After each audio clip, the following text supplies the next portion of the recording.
Кога лавовите и спомениците се поважни од државата, кога восочните фигури се поважни од луѓето, кога површината на еден плоштад во Скопје е поважна од површината на цела Македонија, тогаш е време да се крене гласот. Ајде на сите да им покажеме дека во Струмица најсилно ќе победиме. Ова што ни се случува не е волја на нашиот народ.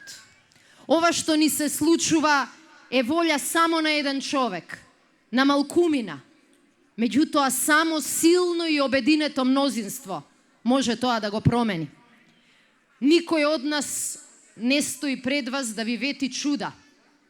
Меѓутоа, сите стоиме пред вас и со чист образ ви ветуваме пресврт.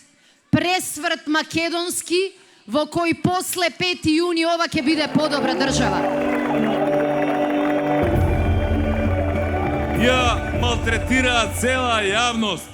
Замислете за плац и за стан, што покојниот татко на мојата жена го и купил во 1979 година. 79 година, кога Јосип Броз Тито уште беше жив, кога ја имав 17 години, кога немав поема дека јас на постоја, не дека жена ќе ми биде.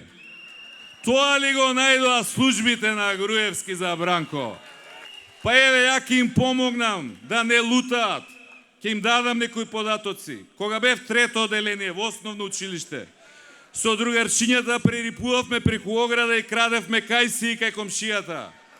Нека го побараат човекот, може би е жив. Нека му понудат некој денар, може да ќе излезе и тој во јавност да каже: Бранко ми го упропасти животот. Се сеќавате ли на оние денови кога по 10 пати на ден го гледавме Груевски како вели: ајде Бранко, излези, ајде Бранко на избори, ајде Бранко, реши се. Никола, признај дека сега многу се каеш. Си вика, што ми требеше таа работа? Зашто не ја следев она народната, седи си мадро да не јадеш модро? Готово е.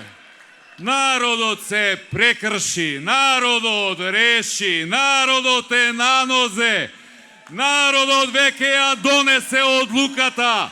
Се знае од сега што ќе се случи на 5 јуни.